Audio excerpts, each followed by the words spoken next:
This really helps because I put premium in here a lot. Actually, I noticed it runs better because the plugs don't foul up as fast.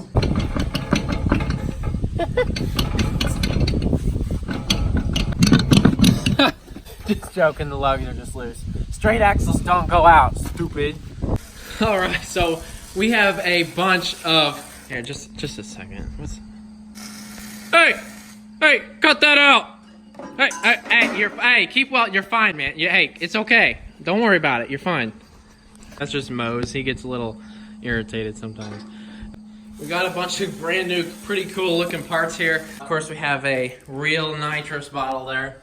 And then 3 brand new sets of 3-inch far from stock wheel spacers. Grade 47 aircraft aluminum, grade 10 studs. I don't really get the reasoning behind everyone wanting a hub-centric ring, but this is what happens when you daily drive with a hub-centric spacer. I won't show what brand this is, but that's what happens. Just an hour of daily driving, and you can see it's all, yeah. I mean, just an hour of daily driving, and it gouged in there. It looks like a hammer claw got a hold of that at one point.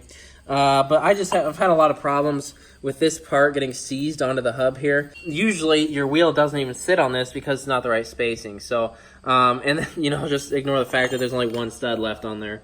But that's all I usually need. All factory applications on your wheels are lug-centric anyways. Inside out dually wheels off a Cutler there, who's still sitting there with the monster truck tires on it. Like, it's kind of a weird look. They're like 6 inches wide. Kind of gives it that, you know, nice like garbage look to it. A lot of offset there. They're sticking out quite a bit since they're inverted. With a motor as big as the 351M, the biggest problem is traction, my friends. So that's why we have 24-inch wide Hoosier drag slicks. What we're gonna do to fix our traction problem is we're gonna put these drag slicks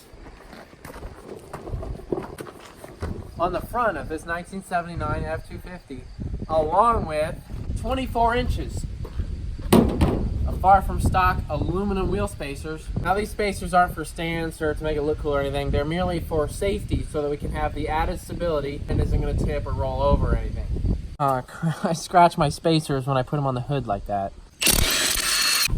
Oh!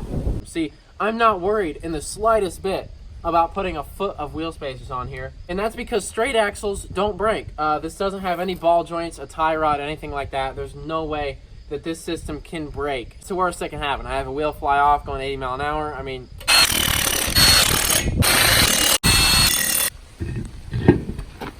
that's as wide as it goes. Let's go for something a little wider. All right, let's get this wheel bolted up.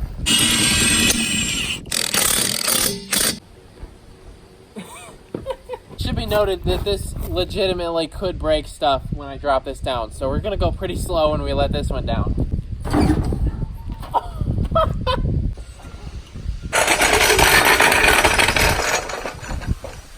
So we have the whole drag slicks and spacer set up on the front, and we have a little something here as well. So I'm really excited about all the traction that we're about to get.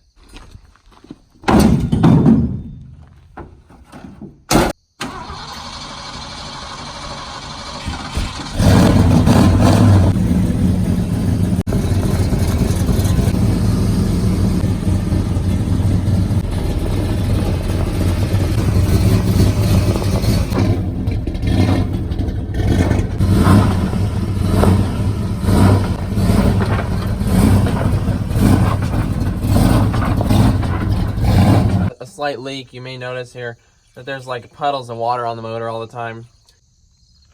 It's coming out the bottom. Fuel tank has some problems, so we've gone through 8 fuel filters and they're all full of rust and everything. So as a result, all of our pistons are bored out to a larger diameter. I usually burn through a gallon a week during heavy driving. No joke, literally like this is a 1.25 gallon, but usually one of these jugs every week. The cam that I have in here is absolutely massive, just huge. We did a huge rebuild on this motor. What the heck?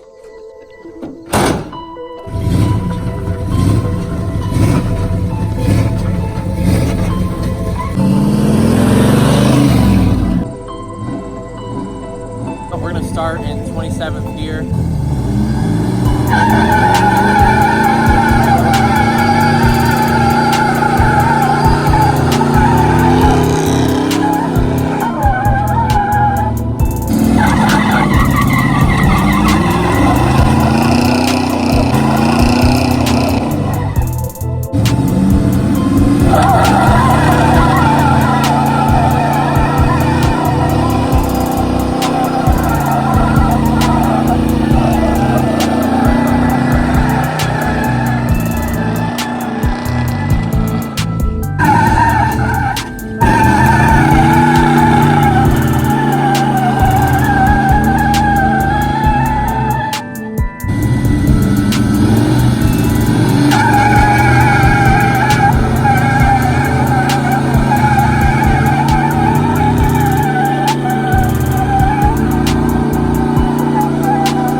Get out of the way, it looks like we got some Amish coming up. So.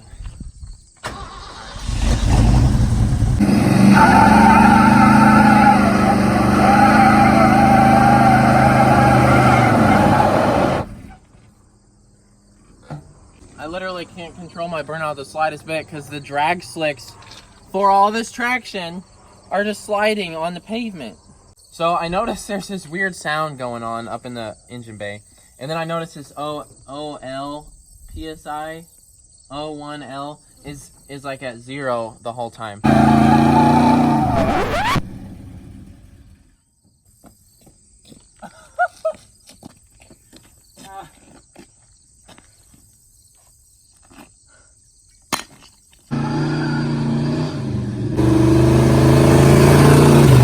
All the way up in here, giant friggin' axle shaft of spacers.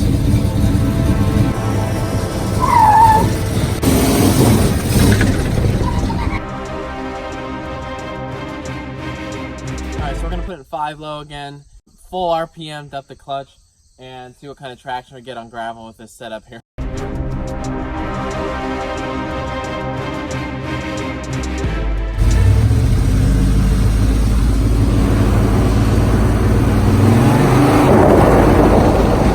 Total width, one side to the other, we have 120 inches.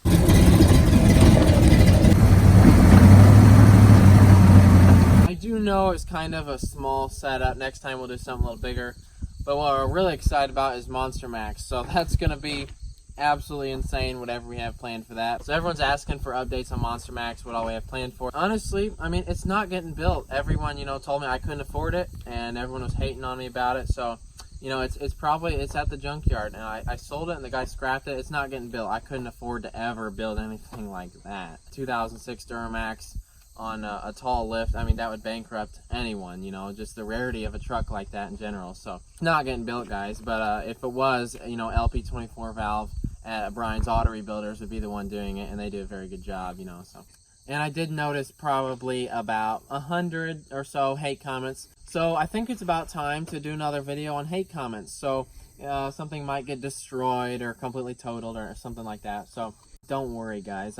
I wouldn't hurt a truck. Follow the Instagram, it's also Whistling Diesel. Hope you enjoyed it. Thanks for watching. Have a great night.